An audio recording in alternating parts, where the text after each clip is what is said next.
যা, আয় হাই কি অবস্থা, বের হ। আদার খাওয়ার জন্য কি অবস্থা করতে আছে দেখতো, জানা।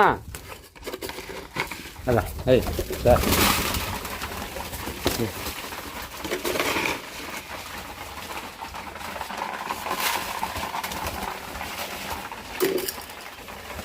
এই যে আমার কয় জোড়া আলহামদুলিল্লাহ কবুতর আছে, খুব ভালোই লাগে নিজের খামারের কবুতর। এই যে দেখতে খুবই সুন্দর, এই যে মানে কোনো ভয় নাই, কিছু নাই, নিজের একদম ফ্রেশ।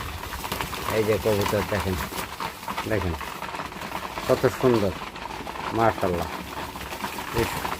এই যে একজন আছে, এই যে কত সুন্দর কবুতর দেখছেন, মাশাআল্লাহ। এই যে তাদের কোনো যে মালিক আসছে কোনো ভয় নাই, এই যে দেখছেন, মাশাআল্লাহ। সব কটা আদার খাচ্ছে, আলহামদুলিল্লাহ।